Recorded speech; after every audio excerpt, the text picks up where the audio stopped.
who doesn't miss those days? Hello, America. How's that little project coming along now? The fundamental transformation that we've talked about now for almost 20 years, it seems. We have had 12 official years of the Obama-Biden fundamental transformation, and I don't know if you can see the progress that they've made. That's why they cannot let the White House go, because it's not just the fundamental transformation of America, it is also the fundamental transformation of the entire Western world. That's why Donald Trump cannot be allowed to be president, because the whole world is in the middle of transformation. Now, they can let Joe go. Joe had to go. I mean, he served his purposes as an obedient regime puppet, but then he just had to go because, he wasn't going to win. But you can't stop the momentum since they've been building it since 2008. And if it wasn't for that darn Donald Trump, they had a 4-year rest. That almost wrecked everything. Well, their progressive socialist project is a persistent long-term project that is well over a century old now. It has taken that long because we do have some built-in hurdles here in America. Namely, you, the American people, who have tended to prefer, actual freedom. Then there's the Constitution and that darn Supreme Court that sometimes gets in the way. Darn it. And then there's Congress. They still have to play ball with Congress sometimes, although the Progressive Socialist Project has expanded the executive branch so much that it has largely castrated Congress. We have no checks and balances. But this project's focus has always been on the White House, because in our system, with its clunky checks and balances, well, that's the leftist fast track and the fastest track to fundamental transformation of America. And they don't have to ask you for permission. I'm not so good asking for permission. Progressive socialists love authoritarianism. They fear Donald Trump, and they fear monger about Donald Trump and say he's going to be a dictator. Really? Let me tell you, they crave their own dictatorship, and they are building it right now. They tell you that they're all about public service and freedom and democracy, but it is not. It is all about power, and it is time America faces these facts. Look at the dictator record of the Democratic governors during the pandemic in 2020. Their taste for power and dictatorship is why most Democrats didn't bat an eye at the hijacking of Joe Biden's re-election campaign by Kamala Harris. The same Kamala Harris who did so poorly in 2020 in the presidential race that she had to drop out 2 months before the Iowa caucuses without ever earning a single pledged delegate. No one in the Democratic Party wanted to vote for her. But in their current pecking order, it's her turn. She has the proper left-wing extremist record. She's also friends and very friendly with the Obamas, who play a much bigger role than anyone even imagines. That's the spirit President Biden reignited when he told us we were in the battle for the soul of our nation. Throughout his term, he has brought us together and revived our country and our country's soul. And last month, in a true act of patriotism, he passed the torch to the next generation and the next president of the United States, Kamala Harris. Since the day that I announced my candidacy, I set out to find a partner who can help build this brighter future.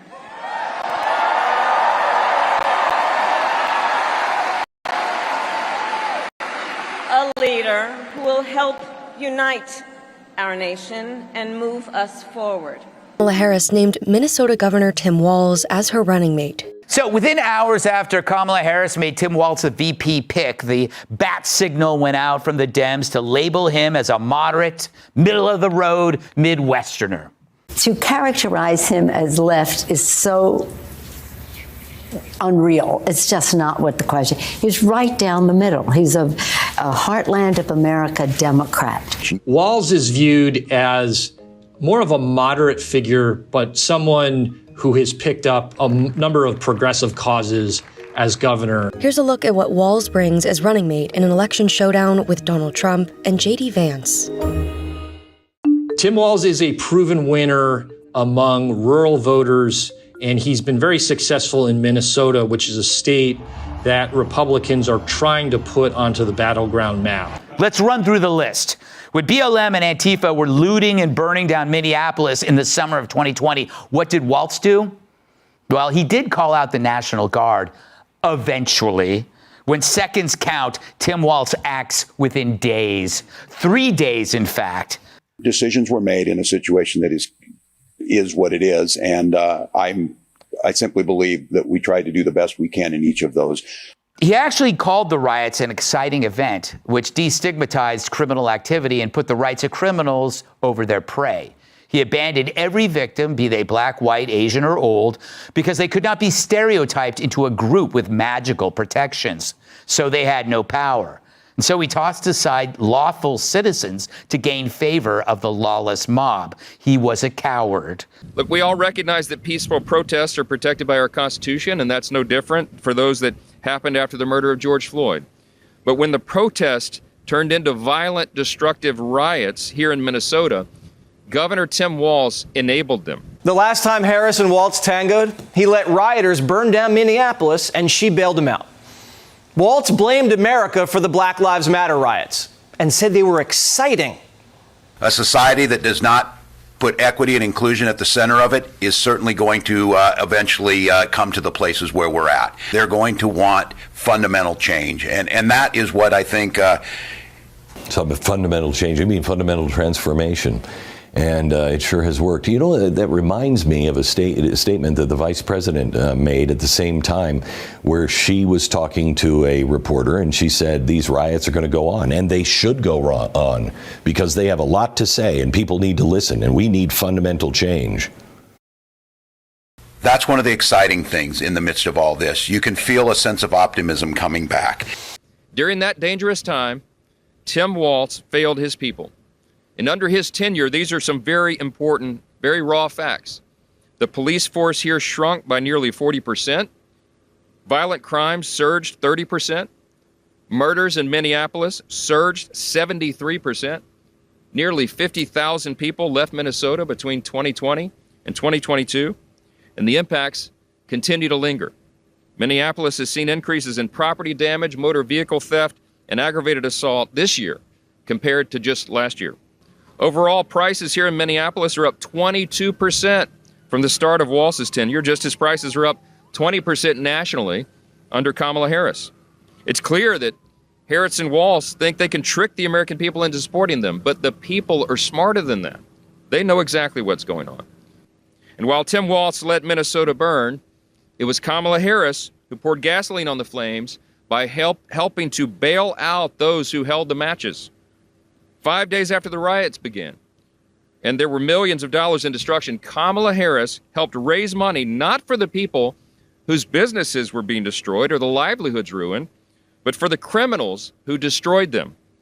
Overall, Kamala supported funds paid bail for a twice-convicted rapist, a man accused of sexually assaulting an 18-year-old girl, and a serial domestic abuser. In fact, a number of those. One man freed by the fund even went on to commit murder. This is about facts over fantasy. It's about record over rhetoric. Kamala Harris and Tim Walz's records are absolutely horrible. The building behind me stands as one enduring symbol of those destructive records, and Minneapolis is a very important part of this story. It was 4 years ago that this police precinct, the 3rd precinct, right behind us, and this entire neighborhood were burned, including the Target store across the street, and family businesses like the Hexagon that had been a part of this community since the 1930s. Overall, more than 1,500 buildings in the city of Minneapolis here and the surrounding area were damaged or destroyed, totaling upwards of $500 million in damages. Right here, the hopes and dreams of countless small business owners and families literally went up in smoke. And as you can see from the charred and barricaded building right behind us here, 4 years later, this community still has not recovered from the aftermath.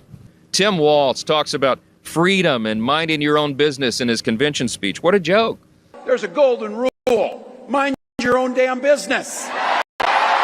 You know, people would love to mind their own damn business if you, asshole, hadn't let rioters burn down those businesses. He is the governor that set up the snitch line during COVID for neighbors to tell on each other if somebody dared to go on their front porch for a breath of fresh air. Was snitch. At the height of the pandemic, he set up a COVID hotline where people could think on their neighbors for not wearing masks outdoors.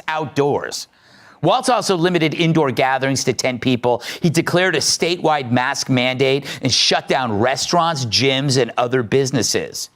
So, when there's looting and rioting, he's hands off. But if there's a virus that's benign to just about everyone except old people, he invades your life, turns it upside down, turns people against each other, and takes away their livelihoods.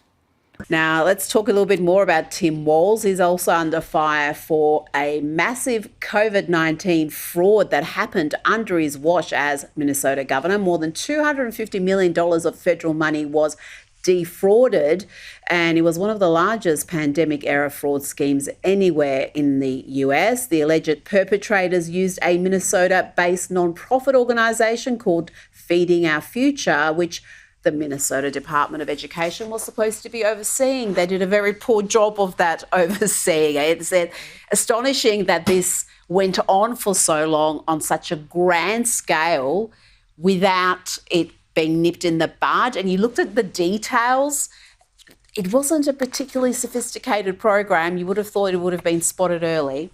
Yes, I think, it goes to just when there's so much money sloshing around, as there was, especially in the wake of COVID, and there's no accountability with these bloated organizations, things that shouldn't slip through the cracks do, or people look the other way, or they're hamstrung, or whatever the reasons are.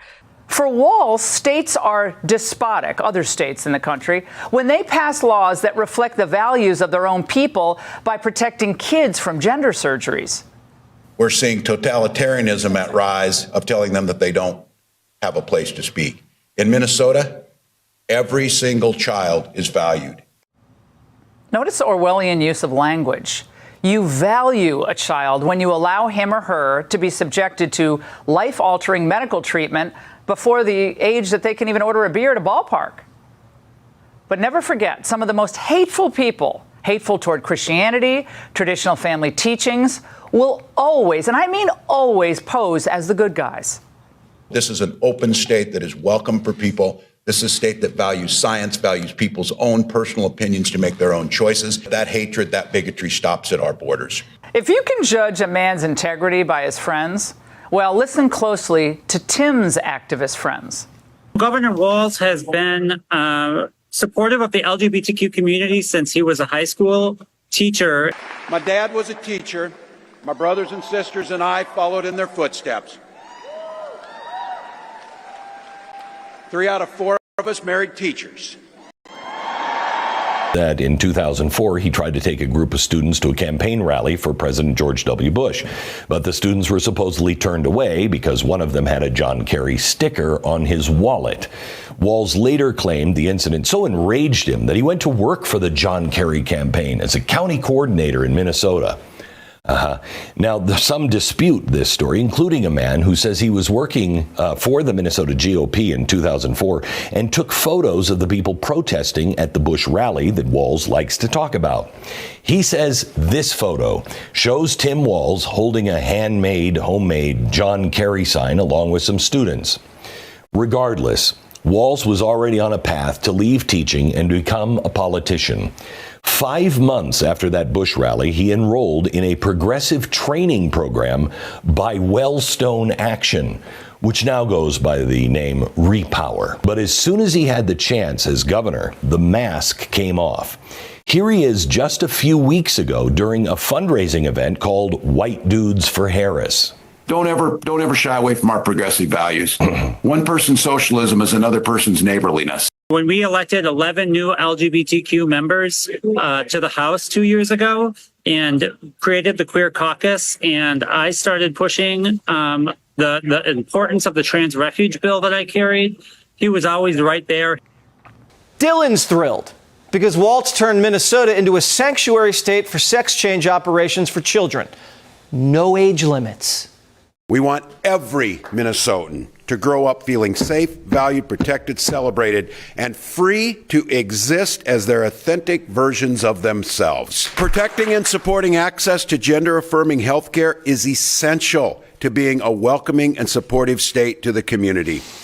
Walz signed a bill that removes a child from their parents' home if the parents don't want to castrate them. He's sick. Walz forced schools to stock tampons in boys' bathrooms. Tampons in 4th grade boys' bathrooms. What a freak. What do boys need tampons for? This guy's not Minnesota nice, he's Minnesota nuts. He also signed a separate bill mandating that all health insurance plan covers these gender transition procedures. Your U.S. women's soccer team famously lost to high school boys. Do you really think it's fair for these same boys to be competing in girls' sports?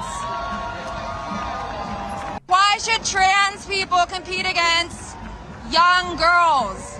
Do you not think that they're going to get hurt? Are they going to get hurt? Oh, how clever to take a drink so she doesn't have to answer. Yes, Megan supports trans women, i.e. men, competing against women, even though an under-15 boys squad smashed the national team.